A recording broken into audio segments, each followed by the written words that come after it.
हाय दोस्तों, जय हिंद।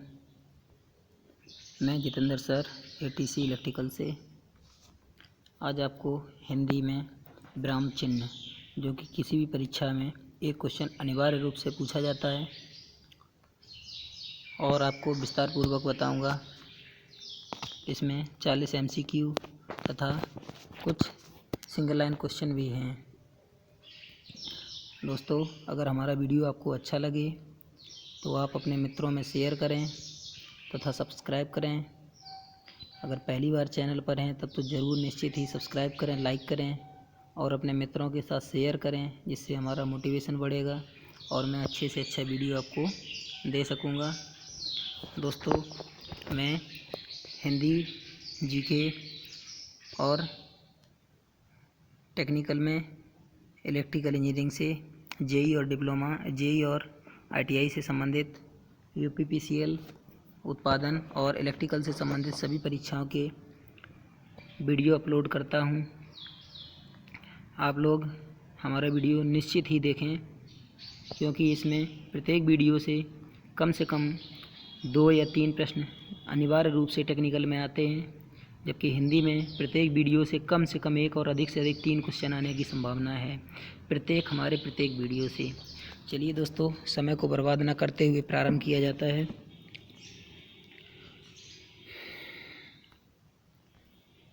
हाँ दोस्तों, कुछ यहाँ पर विराम चिन्ह दिए गए हैं। यहाँ पर पहला विराम चिन्ह है, दिया गया है श्री कामता प्रसाद गुरु ने विराम चिन्ह 20 बताए हैं। यहाँ पर दोस्तों, जैसे अगर क्वेश्चन आ गया कि श्री कामता प्रसाद गुरु के अनुसार विराम चिन्हों की संख्या कितनी है, तो आपको बताना पड़ेगा कितनी, 20। कितनी संख्या है, 20। अब यहाँ पर पहला विराम चिन्ह है, इसको अल्प विराम कहते हैं। ये कामा होता है नीचे, ठीक है। जैसे लिखा महोदय, उसके बाद कामा लगा दिया। जैसे किसी सिटी का नाम लिखना है, मतलब एड्रेस लिखना है, तो एड्रेस लिखने के बाद जब अपना पर्सनल सिटी या पास वाला डिस्ट्रिक्ट लिखते हैं तो कामा लगा देते हैं, ठीक है। उस कामा को अल्प विराम कहा जाता है, ठीक है। अर्ध विराम जो होता है वो कामा लगा करके और उसके ऊपर एक पॉइंट होता है, ऐसे पॉइंट लगाए, कामा लगा दिए, ये होता है। और पूर्ण विराम हिंदी में जैसे कोई कथन लिखते चले जाते हैं और लास्ट में ये पूर्ण विराम है। देखिए अल्प विराम यहाँ पर लगा हुआ है, देख लीजिए दोस्तों, ये लगा है अल्प विराम, ठीक है। और पूर्ण विराम जैसे लिखे राम घर जाता है, लास्ट में ऐसे खड़ी पाई कर देते हैं, पूर्ण विराम हो गया। प्रश्नवाचक, ये तो सभी लोग जानते हैं। प्रश्नवाचक चिन्ह जो होता है उसमें मतलब जैसे तुम कहाँ गए थे या तुम क्या करोगे, तो क्वेश्चन मार्क, ठीक है, तुम क्या करोगे, लास्ट में क्वेश्चन मार्क लगता है। चलिए दोस्तों, आगे देखिए, आगे दिए गए हैं यहाँ। अगला है आश्चर्य चिन्ह या विस्मयादि चिन्ह। इसको विस्मय सूचक, ठीक है, या विस्मयादि या अपॉस्ट्रॉफी भी बोलते हैं इंग्लिश में, ठीक है। अपॉस्ट्रॉफी चिन्ह बोलते हैं, ठीक है। ये चिन्ह जब लगता है जब कोई उत्साह भरी या फिर कोई दुखद पूर्ण घटना हो जाती है, ठीक है। जैसे हा हो हर्रा, अरे इंडिया जीत गया, तो अरे जब लिखे जैसे, ठीक है, अरे इंडिया जीत गया, अरे लिखे तो ऐसे लगा दिए। अरे वहाँ एक्सीडेंट हो गया, अरे लिखे तो वहाँ ये संबोधन का निशान लगा दी, इसको संबोधन का निशान भी कहा जाता है। अगला है निर्देशक चिन्ह या डैश, ठीक है। संयोजक चिन्ह इसी का नाम है, या समासिक चिन्ह या निर्देशक चिन्ह। समासिक चिन्ह क्यों कहा गया, क्योंकि समास में इसका उपयोग किया जाता है और खासकर किया जाता है द्वंद्व समास में। द्वंद्व समास में जो होते हैं वो विपरीतार्थ शब्द लिए जाते हैं, जैसे माता पिता, दिन रात, ठीक है, छत्र छाया, इस प्रकार से, ठीक है, भाई बहन, पिता पुत्र, इस प्रकार से। तो भाई बहन लिखे, एक तरफ भाई लिखे यहाँ पर, ठीक है, और दूसरी तरफ बहन लिखे, बीच में ये चिन्ह लगा दिए। यही डैश का चिन्ह देखिए दोस्तों ऊपर लगा हुआ है, यहाँ देखिए, ये लगाए दिखा रहे हैं, यहाँ देखिए ये लगा हुआ है, ये देखें, ये बीच में लगा हुआ है, इसको डैश बोलते हैं, ठीक है। आगे कोष्टक तो दोस्तों आप पहचान ही रहे हैं, इसमें तो कोई संदेह नहीं है, कोष्टक जान ही रहे हैं, ठीक है। अगला है अवतरण या उद्धरण चिन्ह। ऊपर से इस प्रकार से इन्वर्टेड कामा सिंगल वाला लगता है, इसको अवतरण या उद्धरण चिन्ह बोला जाता है। अगला है उपविराम या अपूर्ण विराम, ठीक है। लास्ट में विसर्ग का निशान लगा देते, जैसे संस्कृत में दुख लिखे, ठीक है, तो दुख ऐसे निशान लगा करके यहाँ पर खा लिख दिए, ऐसे स्वतः, ठीक है, ऐसे लिखे स्वतः यहाँ पर लगा दिए, ठीक है। तो इस प्रकार से ये जो होता है अपूर्ण विराम होता है। ऐसे श्री गुरु विसर्ग के समकक्ष बताकर मान्यता देने की भी बात करते हैं। ठीक है, अगला है विवरण चिन्ह। जो हम अनुपात का निशान लगा करके डैश लगा देते हैं, इसको विवरण चिन्ह बोला जाता है। ठीक है, जैसे कोई कथन लिखते हुए निम्नलिखित प्रश्नों को हल कीजिए और इसके बाद इस प्रकार से ऐसे लिख दिए, ऐसे ऐसे लगा करके ऐसे लगा दिए, कभी कभी एरो का निशान लगा देते हैं। ठीक है दोस्तों, तो इसको याद रखना। ठीक है, इसको हम क्या कहेंगे, विवरण चिन्ह। अगला है पुनरुक्ति सूचक चिन्ह। ये दोस्तों यही क्वेश्चन जो है अभी बीएड में जो 19 तारीख को 9 तारीख को जो परीक्षा थी बीएड की, यूपी बीएड की, इसी परीक्षा में आया था। इसमें ये दोनों निशान नहीं लगे थे, केवल एक निशान दिया गया था, ये वाला एक निशान दिया गया था और पूछा था निम्न में से किसका सिंबल है। ठीक है, तो पुनरुक्ति सूचक चिन्ह इसको कहा जाता है। इसमें बहुत ज़्यादा कंफ्यूज होता है दोस्तों, याद रखना है इसको, ये पुनरुक्ति सूचक है। ठीक है, ये अगला होता है लाघव चिन्ह, ये शून्य होता है अकेला। ठीक है, शून्य। ठीक है, लोप चिन्ह। लोप चिन्ह में क्या है, जैसे बैंक का अकाउंट नंबर वगैरह होता है तो कहीं कहीं एक्स एक्स एक्स एक्स ऐसे लिख देता है, कहीं कहीं स्टार बना देता है, इस प्रकार से स्टार बनाता है ऐसे ऐसे। ठीक है, ऐसे ऐसे स्टार बना देता है, तो ये लोप हो जाते हैं। बहुत सारे स्टार बने होते हैं एटीएम का, जैसे पासवर्ड वगैरह जब डालते हैं तो एटीएम में बन जाता है। ठीक है, तो लोप मतलब वो छिपा हुआ। या तो प्लस बहुत कम देखने के लिए मिलेगा आपको, ये डैश डैश मिल सकता है। ठीक है, जब हम पासवर्ड कोई डालते हैं तो ये डैश डैश आ जाता है या फिर एक्स एक्स बना हुआ आ जाता है। ठीक है, अगर किसी के पास हम पैसा ट्रांसफ़र करते हैं तो अकाउंट नंबर में जो है एक्स एक्स एक्स और लास्ट के 4 अंक लिखे रहते हैं, 3 अंक लिखे रहते हैं, तो ऐसे इसको लोप चिन्ह बोलते हैं, मतलब छिपा हुआ चिन्ह। अगला है पाद चिन्ह। ठीक है, ये भी एक डैश जैसा ही ये भी होता है। ठीक है, थोड़ा सा डिफरेंस है, मिलते जुलते होते हैं, पाद चिन्ह होता है। अगला होता है दीर्घ, ठीक है, उच्चारण चिन्ह।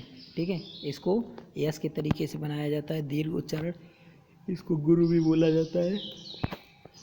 ठीक है दोस्तों, इसको खड़ी पाई को लघु बोला जाता है और इसको गुरु बोला जाता है।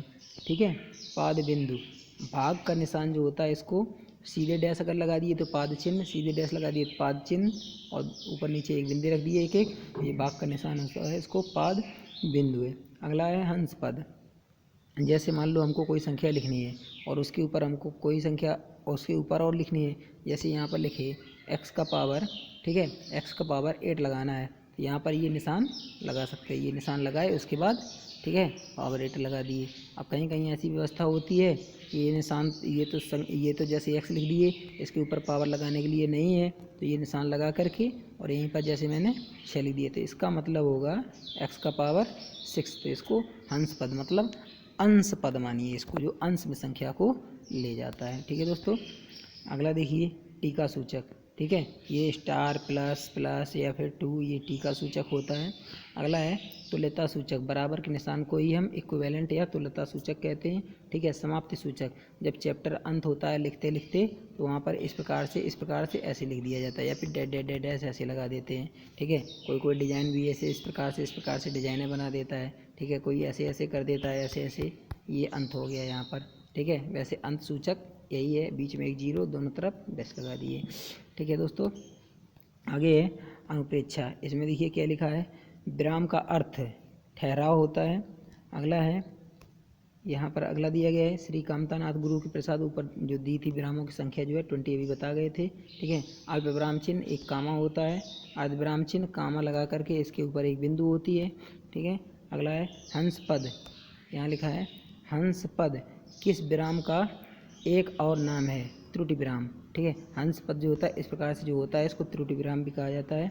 अगला है राम कहाँ जा रहा है, कामा ऊपर लगा हुआ है। ठीक है, इस वाक्य में किस, ठीक है, विराम चिन्ह का प्रयोग हुआ है, तो राम कहाँ जा रहा है, तो यहाँ पर ये प्रश्न सूचक शब्द लगा हुआ है, स्वाभाविक है यहाँ पर हमको प्रश्नवाचक, ठीक है, विराम चिन्ह का उपयोग करना पड़ेगा। अगला है, ठीक है, पूर्ण विराम का प्रयोग किया जाता है वाक्य के अंत में उप विराम चिन्ह। ठीक है, ये हो गया। अगला देखिए किस विराम चिन्ह का प्रयोग सर्वाधिक होता है, कामा का होता है दोस्तों, जिसको अल्प विराम कहा जाता है, इस कामा का सबसे ज़्यादा प्रयोग किया जाता है। ठीक है, अल्प विराम कहा जाता है, इंपॉर्टेंट है, पूछा जा सकता है पेपर में, यूपीपीसीएल में। ठीक है, अगला है उदाहरण चिन्ह का प्रयोग कब किया जाता है, जब किसी कथन को ज्यों का त्यों लिखा जाए। जैसे लिखिए, मतलब उद्धरण चिन्ह का प्रयोग जो है हम करेंगे, ठीक है। जैसा का जैसा ही सीधे सीधे लिख दिया जाए तो उसको हम उद्धरण चिन्ह का उपयोग करेंगे। उद्धरण चिन्ह देख लीजिए एक बार फिर से दोस्तों, अगर भूल गए हों। यहाँ देखिए उद्धरण चिन्ह देखो कहाँ लिखा है, ये देखिए यहीं कहीं था उद्धरण चिन्ह, ये है, ये ऊपर लिखा हुआ है। देखिए दोस्तों उद्धरण चिन्ह है, ये 8 नंबर पर लिखा है। ऐसे और ऐसे लिख दिया जाता है। चलिए दोस्तों आगे चलते हैं। आगे संक्षिप्त रूप दिखाने के लिए विराम चिन्ह, ठीक है, तो शून्य बना देते हैं। अगला है निर्देशक चिन्ह का प्रयोग किया जाता है। संकेत के लिए निर्देश अगर किसी को देना है तो संकेत बना दिए, तो निर्देशक चिन्ह होता है। अगला है रात्रि निशा में रिक्त स्थान पर उचित चिन्ह का प्रयोग कीजिए, तो बराबर होता है, रात्रि निशा बराबर होता है चिन्ह, ठीक है।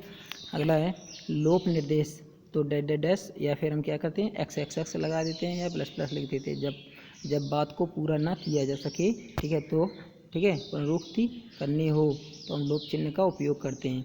विराम चिन्ह ऑब्जेक्टिव क्वेश्चन है दोस्तों, यहाँ पर 40 क्वेश्चन होंगे लगभग, ठीक है। यहाँ पर लिखा है किस वाक्य में विराम चिन्ह का, ठीक है, उचित प्रयोग नहीं हुआ है, तो दोस्तों इसमें विराम चिन्ह का उचित प्रयोग सुनो, ठीक है। यहाँ पर ये जो है ये संबोधन का निशान नहीं होना चाहिए, यहाँ वही आ रही है। सुनो तो सीधे ही चिल्ला दिए तो कॉमा लगा देंगे वहाँ पर, ठीक है, बाकी सब सही है। सी ऑप्शन इसका जो है वो गलत था। अगला है दोस्तों, देखिए यहाँ पर है निम्न में से कौन विराम चिन्ह का प्रकार नहीं है, ठीक है, तो यहाँ उपदेशक ये विराम चिन्ह का प्रकार नहीं है, ठीक है। निर्देशक आपने देख ही लिया है, लाघव जो होता है शून्य विवरण होता है, इस प्रकार से ये विवरण लाघव शून्य होता है, निर्देशक होता है ऐसे सीधे, ठीक है। अगला है इसका सी ऑप्शन था। अगला है जहाँ वाक्य की गति अंतिम रूप से ले, ठीक है, विचार के तार टूट जाएं, वहाँ किस चिन्ह का प्रयोग किया जाता है, तो इसका आंसर होगा आपका पूर्णविराम, ठीक है। लिखते चले जा रहे हैं, जब पूरा पैराग्राफ खत्म हो गया तो पूर्णविराम लगा दिया, पूरा सेंटेंस खत्म हो गया तो पूर्णविराम उसको लगा देते हैं, ठीक है। विराम चिन्ह का प्रयुक्त होता है, ठीक है, विराम संयोजक चिन्ह के रूप में विराम चिन्ह का उपयोग होता है। डी ऑप्शन आपका सही है। अगला है विराम का अर्थ है रुकना या ठहरना, विराम का अर्थ है बी सही होगा, रुकना या ठहरना। अगला है कामता प्रसाद, यहाँ पर लिखा है श्री कामता प्रसाद गुरु जी के अनुसार विराम चिन्हों को किस भाषा से लिया गया है, तो ये दोस्तों अंग्रेजी भाषा है, ठीक है, डी ऑप्शन सही है। अगला कामता प्रसाद के अनुसार, ठीक है, विरामों की संख्या कितनी है अभी ऊपर बताए थे 20 होती है। अगला है अल्प विराम चिन्ह को पहचानिए, जो अल्प विराम होता है ये कामा होता है दोस्तों, याद रखना इसको, कामा को अल्प विराम भी कहा जाता है, ठीक है। अगला है आशीष राहुल राजा शुक्ल और वैभव अपने कार्य में संलग्न हैं, इस वाक्य में उचित विराम चिन्ह होगा ए, कामा लगेगा यहाँ पर, ठीक है, ये कामा का प्रयोग होगा यहाँ पर। अगला होगा इसको अल्प विराम कहते हैं कामा को।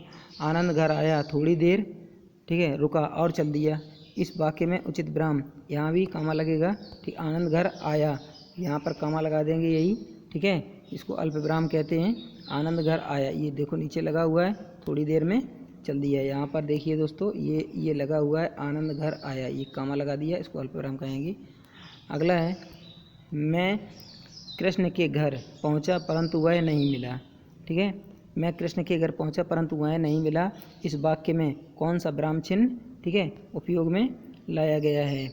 मैं कृष्ण के घर पहुँचा परंतु वह नहीं मिला, यहाँ भी देखो सेम दिए गए हैं, ठीक है, तो यहाँ पर भी यही लगेगा, विराम चिन्ह लगेगा, ठीक है। अगला देखिए ये ऑप्शन का सही था 10 का 11 नंबर, हाँ यहाँ वही क्वेश्चन दोबारा रिपीट हो गया है, यहाँ पर सी दिया गया है, यही विराम चिन्ह लगेगा आपका, ठीक है। इसको हम ये सी वाला आपका सही है, ठीक है, अल्प विराम इसको कहते हैं, ठीक है, अल्प विराम चिन्ह कहते हैं, ये सी वाला सही है, यही लगेगा उसमें कृष्ण वाले में। अगला 11 नंबर में, अगला है 12, ठीक है, समानाधिकरण शब्दों में, ठीक है, शब्दों के मध्य में किस विराम चिन्ह का प्रयोग किया जाता है, तो दोस्तों ये भी अल्प विराम है, ठीक है, ये आपका कामा लगेगा, जैसे देश के प्रधानमंत्री कामा लगा दिए श्री, ठीक है, नरेंद्र मोदी गणतंत्र दिवस के अवसर पर देश को बधाई दी, तो यहाँ पर ये कामा, इसी को हम विराम चिन्ह कहेंगे। बी ऑप्शन सही था। अगला है 13, वाक्य में जब एक ही प्रकार की कई संज्ञाएं आएँ तो उनके बीच किस प्रकार का विराम चिन्ह लगता है, तो यहाँ भी वही अल्प विराम लगता है दोस्तों, यहाँ पर बी ऑप्शन आपका सही होगा। अगला है छंदों में एक चरण की समाप्ति, यहाँ भी अल्प विराम ही लगाया जाता है। एक चरण की जब समाप्ति होती है, दूसरा चरण, जैसे रहमन पानी राखिए, तो राखिए के बाद ये कामा लगेगा, फिर बिन पानी सब सून, पानी गए ना उबरे, फिर कामा लगेगा, ठीक है, मोती मानस चून, ये लास्ट में खड़ी पाई लगा देते हैं, ठीक है। अगला है रामू जो बड़ा अच्छा खिलाड़ी है, कल उसकी टांग टूट गई, वाक्य में, ठीक है, उचित विराम, यहाँ भी रामू बड़ा अच्छा खिलाड़ी है, यहाँ कामा लग जाएगा, इसी को हम अल्प विराम कहेंगे, ठीक है। पहला ऑप्शन आपका राइट है। अगला देखिए, जाना है तो जल्दी जाओ, वाक्य में उचित विराम, ठीक है, यहाँ भी अल्प विराम लगेगा। जाना है तो, यहाँ पर तो के बाद अल्प विराम, जाना है के बाद अल्प विराम लग जाएगा, जाना है तो जल्दी जाओ, है के बाद अल्प विराम लग जाएगा, यहाँ पर पहला ऑप्शन आपका सही है। अगला, माँ मेरा कल्याण करो, यहाँ पर माँ के बाद जो है अल्प विराम लग जाएगा, ये भी आपका पहला ऑप्शन सही है। अगला देखिए, जब वाक्य में एक समान अधिकरण का प्रयोग होता है तो किस विराम चिन्ह का प्रयोग होता है, यहाँ अर्धविराम का चिन्ह होता है दोस्तों। अर्धविराम का चिन्ह ऐसे कामा लगा करके ऊपर एक बिंदी, मतलब कामा लगा करके ऊपर एक बिंदु यहाँ पर रख दी जाती है, अर्धविराम होता है ये, ठीक है। अगला है, मिश्रित तथा संयुक्त वाक्यों में विरोध का भाव प्रकट करने के लिए किस विराम चिन्ह का उपयोग किया जाता है, तो डैश लगाते हैं, इसको मैंने बताया था, योजक चिन्ह, ये अर्धविराम यहाँ पर बताया, चलिए ठीक है, अर्धविराम यहाँ पर इस प्रकार से लगाएंगे, अर्धविराम ये इस प्रकार से, ठीक है। समास वगैरह में जो है हम योजक चिन्ह का उपयोग करते हैं, पहला ऑप्शन सही था। अगला है, करणवाचक क्रिया विशेषण में किस प्रकार का विराम चिन्ह प्रयोग होता है, तो यहाँ पर अर्धविराम लगेगा, डी ऑप्शन आपका सही है, अर्धविराम मतलब इस प्रकार से, ठीक है। अगला है, पूर्ण विराम का प्रयोग किया जाता है, बाकी के अंत में करते हैं, बी ऑप्शन आपका राइट है, ठीक है। कोई सेंटेंस लिखते हैं, लास्ट में हम पूर्ण विराम लगा देते हैं, खड़ी पाई, ठीक है। अगला है, किस वाक्य में पूर्ण विराम चिन्ह का प्रयोग नहीं किया जाता है, ठीक है, तो बाकी के अंत में, कहानी उपन्यास लिखने में, ठीक है, छंद चरणों की समाप्ति भी, छंद चरणों की समाप्ति, डी ऑप्शन आपका सही है। छंद के एक चरण की समाप्ति पर पूर्ण विराम नहीं लगता है, पहले चरण की समाप्ति पर जो है अल्प विराम लगता है, ऐसी कामा लगाया जाता है, और जब वो पूरा मतलब पूरी लाइन या दो चरण समाप्त हो जाते हैं, दूसरे चरण की समाप्ति पर जो है पूर्ण विराम लगाया जाता है, पहले चरण की समाप्ति पर, ठीक है, अल्प विराम या कामा लगाते हैं। अगला है, तो कब आओगे, तुम कब आओगे, इस वाक्य में उचित विराम चिन्ह का प्रयोग हुआ है, ठीक है। प्रश्नवाचक, यहाँ पर प्रश्नवाचक चिन्ह लगा हुआ, ये प्रश्नवाचक शब्द है, तो यहाँ पर ये प्रश्नवाचक चिन्ह लगा होना चाहिए, बी ऑप्शन आपका सही है। अगला है, आहा तुम्हें पाकर कितना आनंद आ गया, विस्मय सूचक, यहाँ पर जैसे आहा मैंने बताया था, आहा हो रहा, तो इस प्रकार से आहा के बाद ये चिन्ह लगेगा, इसी विस्मय सूचक चिन्ह होता है ये, ठीक है। आहा ऐसे लगता है, ऐसे, तो ये विस्मय बोधक है, विस्मय सूचक होता है, बी ऑप्शन सही है। कबीर बाड़ी के डिटेक्टर थे, तो कबीर के बाद जो है उद्धरण चिन्ह यहाँ पर लगेगा, उदाहरण दे रहा है, जो कबीर थे वो किसके डिटेक्टर थे, बाड़ी के, तो उद्धरण चिन्ह का यहाँ पर उपयोग किया जाएगा, ठीक है, ए ऑप्शन सही है। अगला है, कबीर बाड़ी के डिटेक्टर थे, इस वाक्य में वही क्वेश्चन दोबारा है 25 वाला, ठीक है, इसका आंसर जो है ये ए हो जाएगा। अगला है, संयोजक चिन्ह, ठीक है, डैश को किस अन्य नाम से भी जाना जाता है, तो समासिक चिन्ह होता है ये, इसका ऑप्शन ए सही होगा आपका, ठीक है। अगला है, भूल सुधारने अथवा शब्द में किसी त्रुटि को सही दिखाने के लिए किस कोष्ठक का प्रयोग किया जाता है, ठीक है, तो यहाँ पर वर्गाकार कोष्ठक का उपयोग किया जाता है, यहाँ पर बी ऑप्शन आपका राइट होगा। अगला है, विवरण चिन्ह, तो विवरण चिन्ह के लिए हम बी ऑप्शन आपका राइट है, इसका उपयोग करते हैं विवरण चिन्ह के लिए, ठीक है। अगला है, पुनरुक्त या लाघव चिन्ह, तो लाघव के लिए मैंने बताया था 0 होता है, पुनरुक्त के लिए ये, ठीक है, दोनों तरफ वाला कामा उपयोग में लाया जाता है, ए ऑप्शन आपका राइट होगा। अगला है, पाद चिन्ह, श्री कामता प्रसाद गुरु जी ने किस नाम से, ठीक है, अभिविहित किया है, ठीक है, तो ये रेखा के अनुसार होता है पाद, ये रेखा के अनुसार पाद होता है, और गुरु होता है ये, इसको लघु भी कहा जाता है, इसको इसको जो है लघु भी कहा जाता है और इसको गुरु कहा जाता है। तो ये पाद चिन्ह हो गया और ये गुरु हो गया। तो ये रेखा होती है खड़ी पाई जैसी, ठीक है। अगला है हंस पद, ठीक है।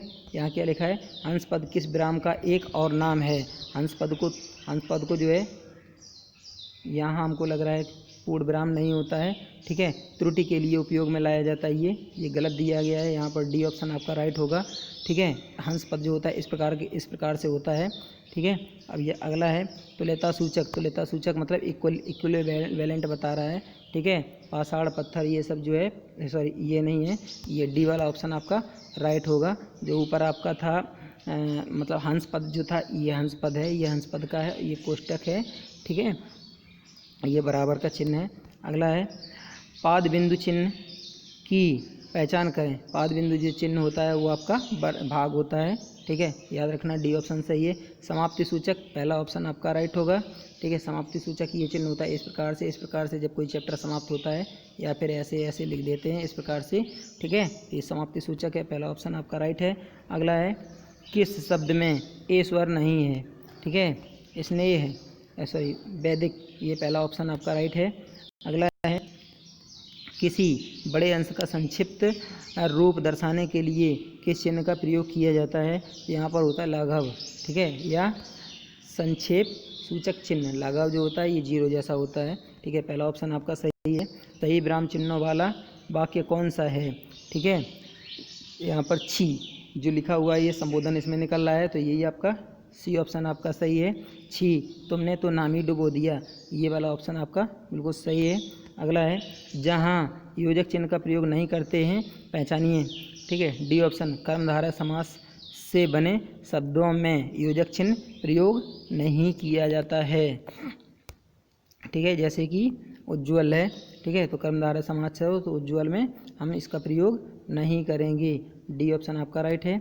अगला है किसी कठिन शब्द को स्पष्ट करने के लिए किस विराम चिन्ह का उपयोग करते हैं। कोष्टक ब्रैकेट लगा देते हैं, कठिन शब्द जब होता है तो ब्रैकेट लगा करके उसके आगे लिखते चले जाते हैं, सी ऑप्शन सही है, ठीक है। दोस्तों यहाँ पर एक क्वेश्चन लिखा हुआ है धम्मचक्र प्रवर्तन दिवस कब मनाया जाता है। तो दोस्तों याद रखना ये कब, ठीक है, आषाढ़ की पूर्णिमा या फिर यहाँ पर लिखा है 25 जुलाई को मना लिया जाता है। देखिए दोस्तों आगे क्या है। हाँ दोस्तों ये हमारा कोचिंग सेंटर जो है टेक्निकल कोचिंग के नाम से है, ठीक है।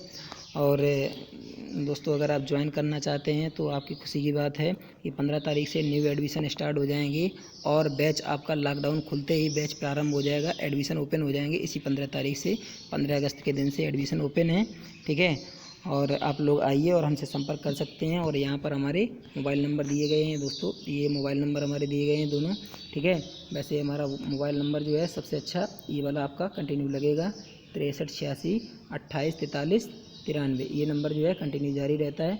ये नंबर भी लगेगा लेकिन ये कम लगता है, ये नंबर आपका हमेशा लगेगा, किसी भी समय आप संपर्क कर सकते हैं, ठीक है दोस्तों।